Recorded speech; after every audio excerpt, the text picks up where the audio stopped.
Welcome to part 2 of our candle magic series. In part 1, we focused on reading a candle while it was actively burning. We talked about flame behavior, smoke, soot, burn speed, split wicks, and how the candle communicates throughout the entire ritual.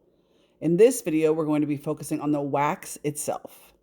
Now, even though this video is centered on wax interpretation, I want to remind you that the wax should never be read completely by itself, especially because it changes throughout the entire spell. So the most accurate readings come from, again, combining what happened during the burn with what remains after the candle is finished. So if you haven't yet, make sure that you go watch the first video in this series. Because the wax is often the final chapter of the story, but again, it doesn't tell the whole story, right? The wax shows us where the energy is settled, how it moved, and what obstacles appeared, also what connections formed and what themes emerged throughout the working. There is no universal candle dictionary that applies to every candle, every practitioner, and every situation. Remember that context always matters, your intuition always matters, the intention of the spell always matters. So today I'm going to walk you through how I personally approach reading candle wax and how I piece together the story it tells. So one of the first things I look at is the direction that the wax is moving. Where is the energy flowing? Wax moving forward may suggest movement into the future, progress, momentum, opportunity, or developments that are still unfolding. Wax flowing towards the back may point towards the past. It may suggest unresolved issues, old influences, previous experiences, lingering attachments, or lessons that simply still require attention. Wax flowing towards you may indicate something returning, approaching, becoming more important, or requiring your focus. And wax flowing away from you may indicate release, distance, surrender, separation, or energy moving out of your life. This is why when we're watching the candle burn, we are taking note of this and we are putting it in context to the actual situation because it might be mirroring what you already know to be true in the situation. Also, direction becomes even more meaningful when you've assigned meanings to the different sides of the candle before the ritual. So maybe you said one side is you, one side is another person. One side might be the masculine energy, one might be the feminine. Perhaps one side represents the current situation and the other represents the desired outcome. Once these meanings are assigned, the direction of the wax can provide deeper insight into how these energies are interacting. Next, we're going to look at which side melted first. Also, remember that if you're using more than one candle, this can apply to which of the two candles melted quicker. This is actually something that many people overlook, but pay attention to which side of the candle begins moving first, even if it's the side that wax is starting to drip down or things are starting to form on the side of. It can represent the dominant energy, the person taking action, the area currently receiving the most energetic focus, or just part of the situation that's already in motion. Another example would be if you've assigned one side to yourself and the other side to another person, the side that begins melting first may suggest who is currently driving the energy of the situation. There is no automatic interpretation, though. Instead, consider what makes sense within the context of the entire working. Next, we're going to look at how much wax remains. Many people immediately assume that large amounts of wax are negative, and I don't always agree with that interpretation. Large wax buildup can be resistance, delays, obstacles, emotional weight, or unfinished business. Now, I can hear you saying, maybe those don't sound so positive to me, but maybe you're doing a love spell or a candle cutting ritual with somebody that you're really, really attached to still, and it's showing unfinished business. That might mean that it's not over yet. So there could be a positive side to that, even though it doesn't necessarily sound like it. Or a delay also doesn't mean something negative. It just means not right now. These things can also indicate protection, preparation, foundation building, energy gathering strength, or even just a situation that's still developing. Small amounts of wax may suggest smoother movement, fewer obstacles, or energy moving more efficiently, as in, hey, the work here is done. But rather than labeling buildup as good or bad, again, like always, ask yourself how it fits into the overall story. Now, wax pools can reveal an incredible amount of information. Pay attention to how the wax gathers. Does it form one large pool, several separate pools? Do the pools connect? Do they remain separate?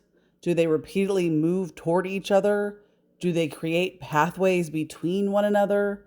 Separate pools can often suggest distance, separation, boundaries, independent influences, or different paths. Connected pools might suggest communication, shared energy, cooperation, reconciliation, or interconnected circumstances. The movement and interaction between these pools is often more important than the pools themselves. But again, we need to make sure that we are watching these as the spell is happening because the pools tend to form and change throughout the spell from beginning to end. One of my favorite formations to see is a flower or petal-like formations.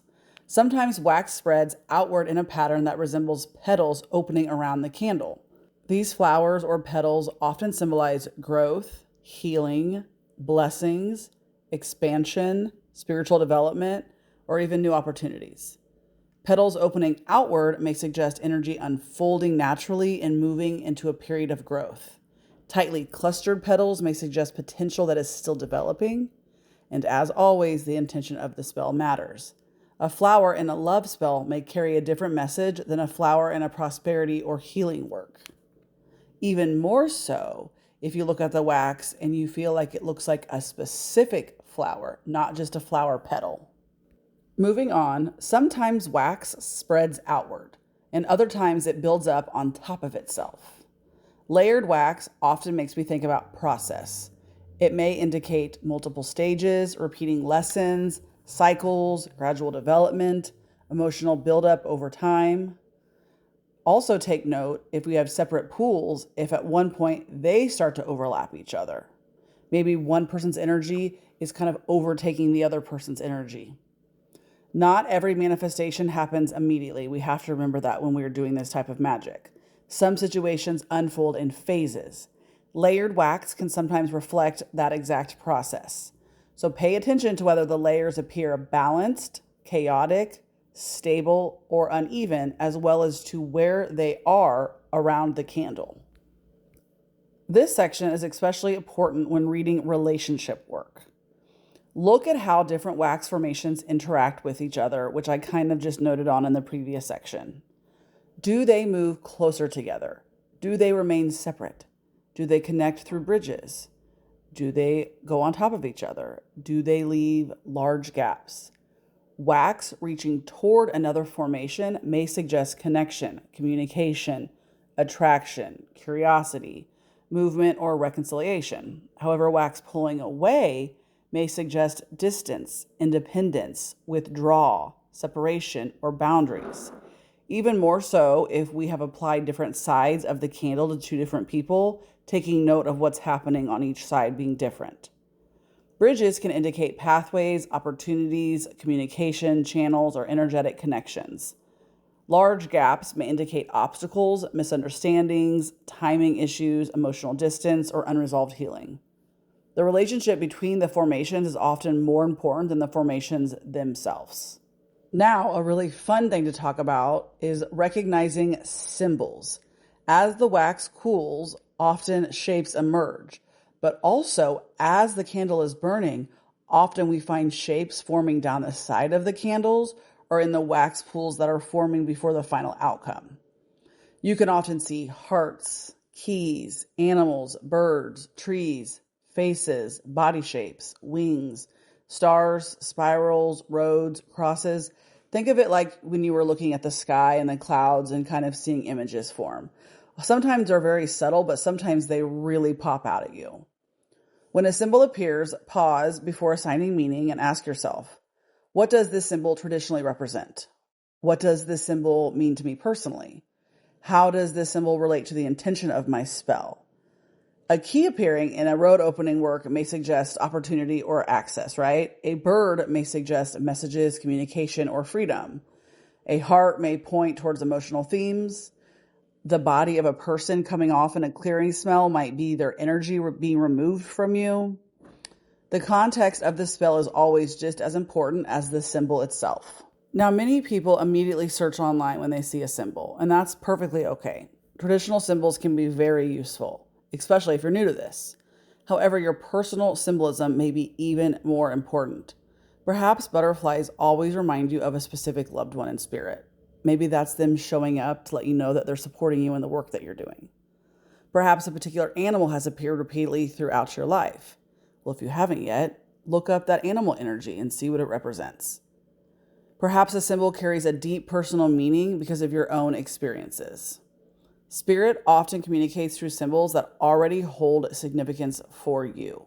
This is why I will always preach that intuition remains such an important part of candle reading.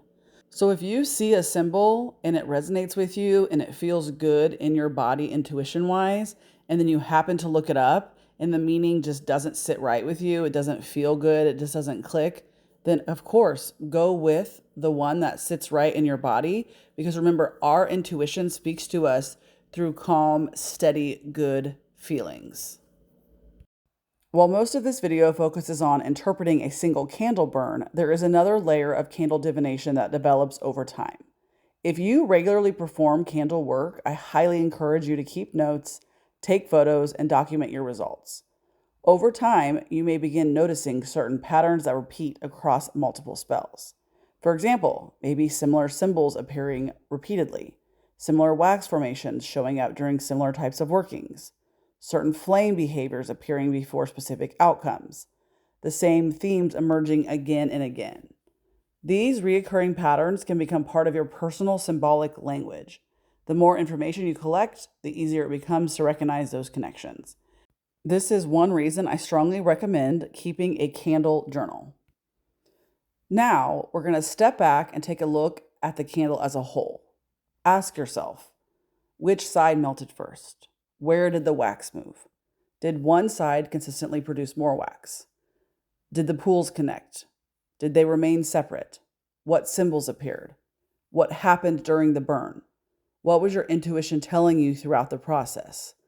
The answer rarely comes from one symbol alone. The answer usually comes from the relationship between all of the pieces. You're not reading a heart, you're not reading a flower, you're not reading a wax pool. You're reading an entire story. Remember that the more candle work you do, the more you'll develop your own symbolic language. Take photos, keep a journal, record videos, document your observations. Over time, you'll begin noticing certain symbols, formations, and behaviors consistently carry meaning within your own practice. Most importantly, trust yourself. The candle provides the signs, and your intuition helps interpret them. And remember, don't just read the symbol, don't just read the wax. Read the entire story from beginning to end. If you haven't already, make sure to go check out the part 1 of this 2-part series and share this with anybody that you might think would enjoy it. And when you are practicing candle magic, remember to always be safe and never leave any flame unattended. And just that overall, you are taking all the proper precautions that you need.